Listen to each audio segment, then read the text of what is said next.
The intricate dance of dopamine within the human brain is not merely a response to presence, but rather a sophisticated reaction to the tantalizing allure of uncertainty. When a brain is consistently fed, its primal hunting instincts gradually diminish, a phenomenon strikingly mirrored in the complexities of human relationships.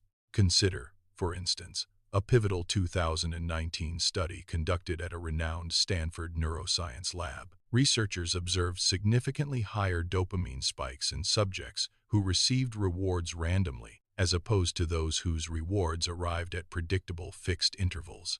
This compelling scientific foundation unequivocally sets the stage for understanding a crucial psychological principle. The insidious predictability of availability can, paradoxically, diminish desire. The human brain, ever the explorer, thrives on the thrill of the unknown, the pursuit of the unmapped.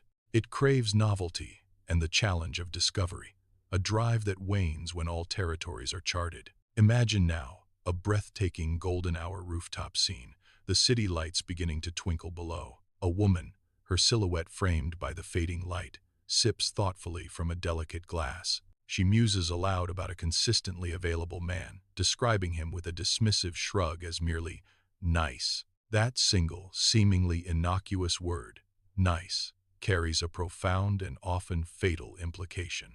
It signals, in the subtle language of human interaction, the quiet demise of desire. Her brain, having already meticulously mapped every predictable contour of his presence, has ceased its exploratory mission, finding no new frontiers to conquer, no mysteries to unravel. The thrill of the chase, the anticipation of discovery has evaporated, replaced by a dull certainty. This initial part of our narrative firmly establishes the core premise. The human brain is not captivated by what is simply present, but rather by the irresistible enigma of what it cannot fully predict. Yet, just 2 floors below, within the same bustling urban tapestry, a distinctly different narrative unfolds, illustrating the potent, almost alchemical effect of genuine, unmanufactured scarcity. This is not a tale of calculated game-playing, but of authentic, unscripted living. Here, a man had casually mentioned a potential meeting for Tuesday, then, without any deliberate strategy, simply went quiet, his communication ceasing until Thursday. His silence wasn't a tactic. It was merely a reflection of a life rich with its own demands and rhythms, a world that did not meticulously organize itself around her schedule or expectations. This unassuming gap, this natural pause in communication, ignited a profound shift within her. On Wednesday, her mind, no longer satiated by constant presence, began to actively seek him out. It returned to thoughts of him not once or twice, but 6 distinct times throughout the day. Each instance a subtle, involuntary nudge of curiosity and burgeoning interest. The predictable comfort of the nice man had offered no such mental excursions, but this man, with his unforced absence, had inadvertently created a vacuum, a space her brain instinctively yearned to fill with speculation and anticipation. By Thursday morning, even before his eventual text message arrived, her mind was already primed. She had meticulously rehearsed her response, crafting the perfect words in her head, eagerly anticipating the moment of reconnection, the thrill of the unknown unfolding. This stark contrast highlights a fundamental truth. Scarcity, when authentic, is not cruelty or manipulation. Instead, it functions as a powerful form of information, a signal of genuine self-possession. It communicates, without uttering a single word, that a vibrant, independent life exists, a world that was thriving long before this particular connection began, and one that will undoubtedly continue to flourish, regardless of its trajectory. The human brain, honed by millions of years of evolutionary pressure, is intrinsically wired to pursue what might be fleeting, to value what is not effortlessly obtained. It cannot interpret this signal of independent fullness as anything other than intrinsic value. The critical distinction lies in authenticity. Performing scarcity, manufacturing delays, or strategically counting hours before responding creates artificial distance. Such contrived tactics, lacking genuine roots in a full life, are easily perceived. People possess an innate ability to discern the difference between someone genuinely occupied, their time naturally constrained by a rich existence, and someone merely pretending to be. One approach effortlessly cultivates intrigue, sparking genuine curiosity and desire. The other, however, inevitably breeds distrust, eroding the very foundation of connection. This nuanced understanding of scarcity, not as a game, but as an honest reflection of a complete life, is paramount to grasping the subtle yet profound mechanisms of attraction. It is the difference between a fleeting infatuation and a deep, sustained engagement, where the pursuit is fueled by genuine interest, not by manufactured longing. The brain, ever the hunter, is drawn to the vibrant, dynamic energy of a self-contained world, a world that invites exploration rather than demanding constant presence. While the consistently available man quickly became predictable, extinguishing desire, a different scenario unfolded with another individual. This man's genuine, independent life naturally created a compelling intrigue, a stark contrast to the previous dynamic. He might mention a plan for Tuesday, then genuinely go quiet, not resurfacing until Thursday. This wasn't a strategic game or a calculated delay designed to manipulate her attention. Instead, his life simply wasn't organized around her schedule, nor was it waiting for her input. This natural scarcity, born from a truly full and engaging existence, made her mind return to him repeatedly. Her thoughts, unbidden, would wander back to him, pondering his activities and anticipating their next interaction. It demonstrated a profound truth.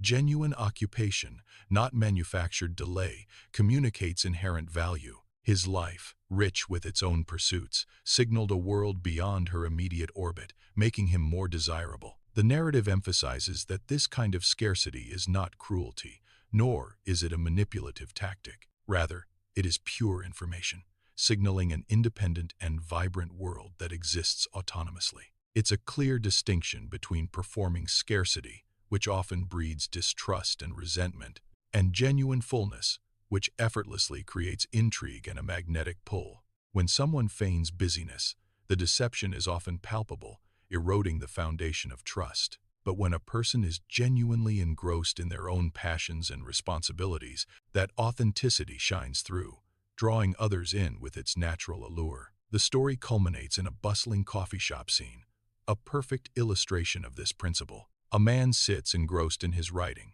his fingers flying across the keyboard, completely absorbed. He is deeply focused on his craft, his world momentarily confined to the words on the screen.